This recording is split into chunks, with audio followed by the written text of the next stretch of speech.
Okey, belanjawan tunai berada di modul yang ketiga. Okey, di bawah tingkatan 5 form 5, iaitulah perakaunan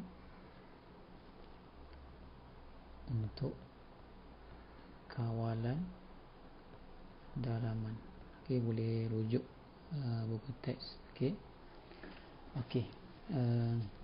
Apa itu belanjawan tunai? Okay, dia sebenarnya adalah untuk melihat keupayaan. Okey. Untuk melihat keupayaan perniagaan. Perniagaan.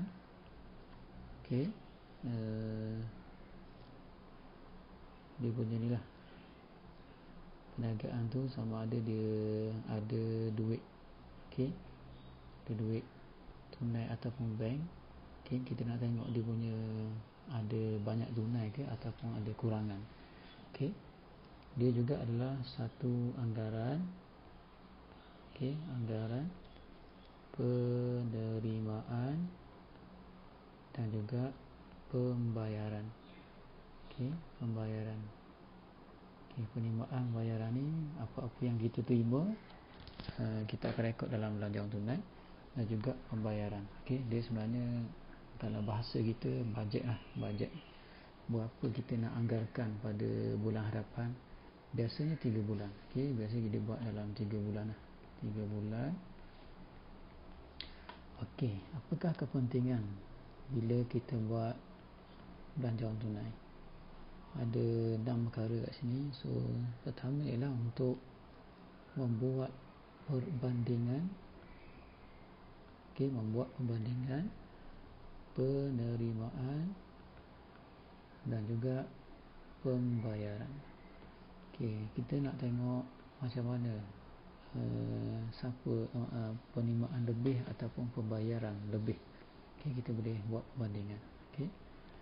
Yang kedua ialah untuk mengenal pasti kecairan. Untuk kenal pasti kecairan tunai ataupun bank lah. Kecairan dia maksudnya duit setiap bulan tu macam mana, adakah duit bertambah ke berkurang. So kita boleh lihat kecairan dia. Yang ketiga sebagai rujukan untuk memohon pinjaman. Belanjawan tunai ni penting lah. Pihak bank nak tengok kita punya berapa anggaran, penerimaan kita, pembayaran kita. So bank boleh bagi kelulusan. Kalau cantik boleh bagi kelulusan untuk bagi pinjam, memberi pinjam. Yang keempat ialah untuk mengurus perbelanjaan.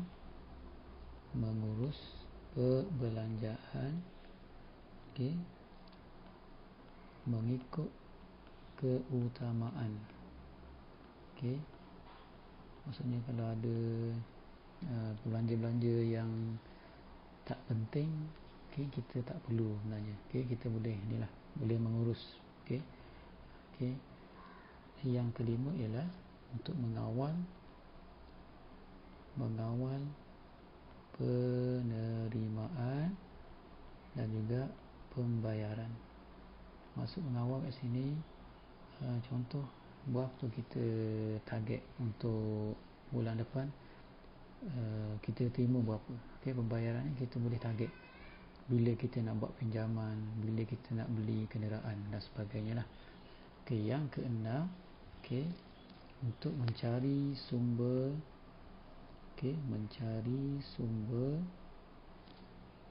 tambahan. Sekiranya kita buat belanjawan tunai, kita dapat kurangan. Nanti awak tengok dekat format ada satu bahagian kurangan ni. So kita boleh cari sumber pendapatan lain. Apakah komponen dalam belanjawan tunai? Yang besar ialah ada bahagian penerimaan dan ada juga bahagian pembayaran. Okay, pembayaran. Okay, so ada dua besar pembayaran. Okay, penerimaan ni apa-apa bentuk penerimaan tunai ataupun bank, biasanya jualan, okay, modal. Okay, kalau pembayaran kita biasa belian, okay, belanja kadar bayaran dan sebagainya.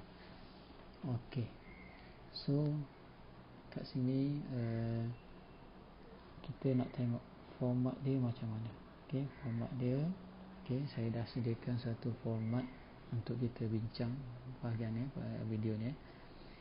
Okay, bila kita buat belanja tunai, kita akan pakai journal. Okay, journal mudah sebab dia dah ada garisan. Okay, awak pasang journal tu ada garisan, pakai dia garisan.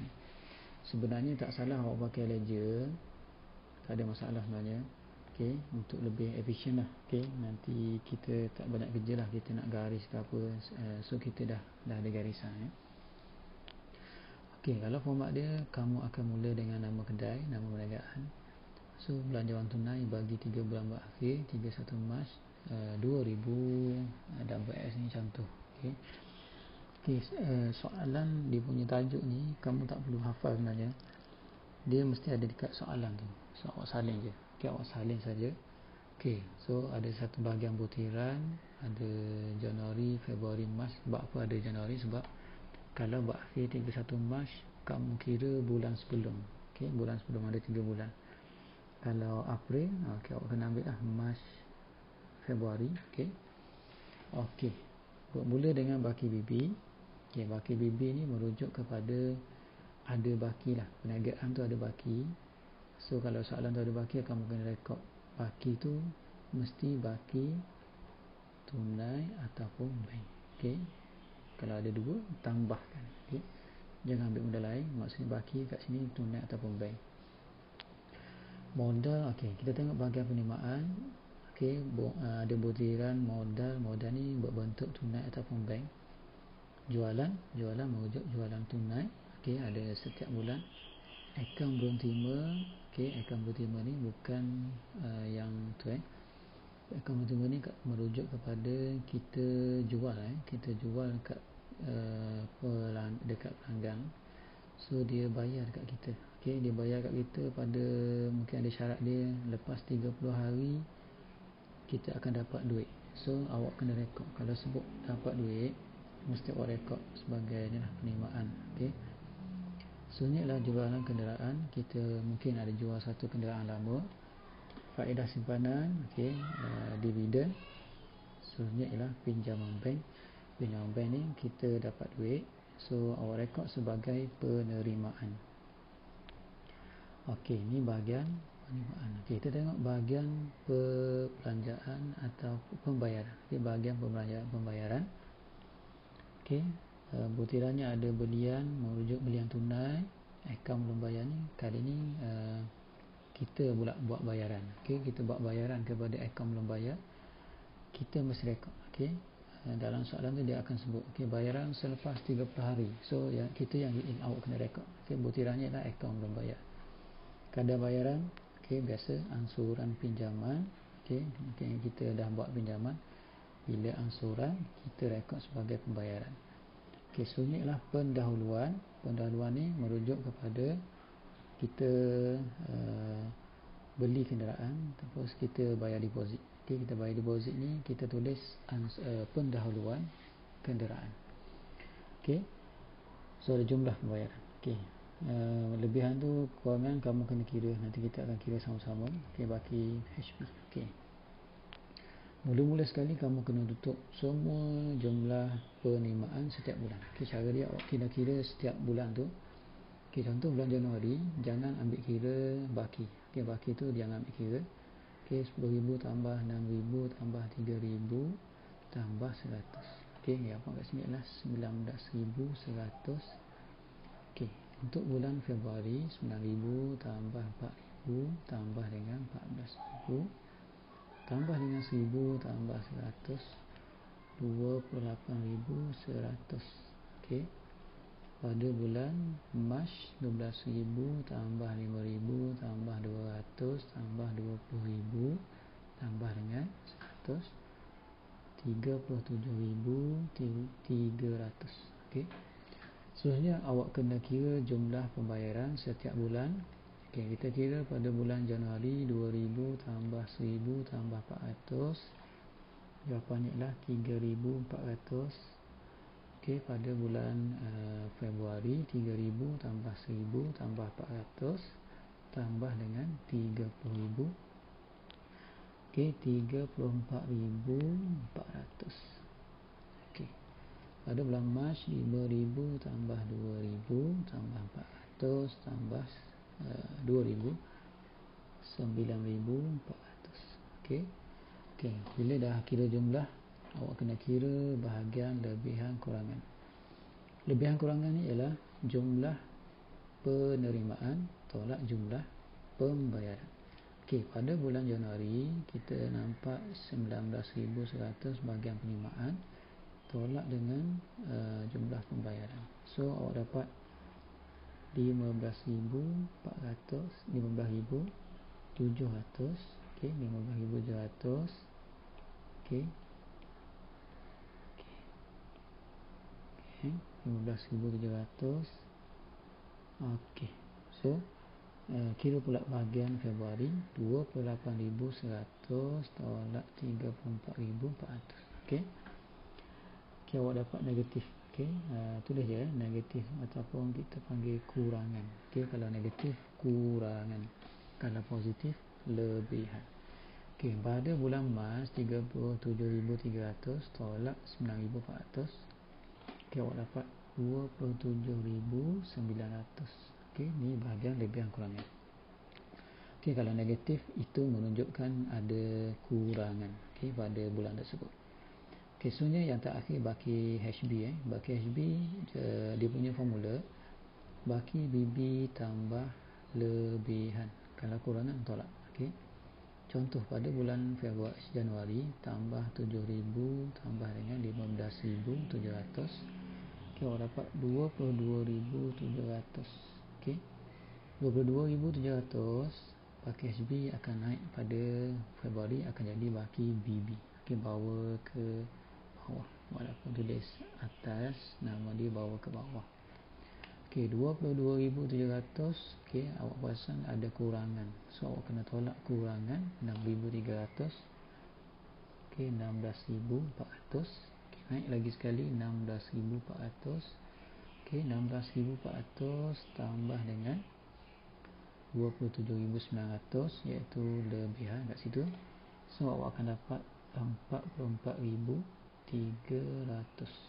Okey, so dia akan berakhir kat sini. Dia punya ni lah 3 bulan ni. So jawapan akhirnya 44,300. Okey, sedikit peringatan.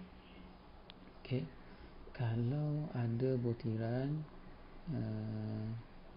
okey, kita tak boleh masuk dah. Okey, tidak boleh masuk dalam belanjawan.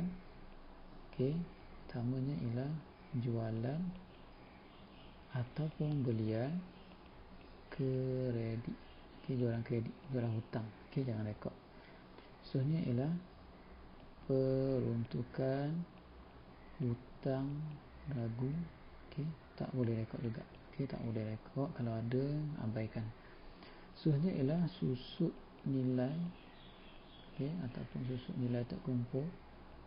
Okey, tak boleh masuk juga. Okey, kalau ada jangan rekod. Okey, jangan rekod.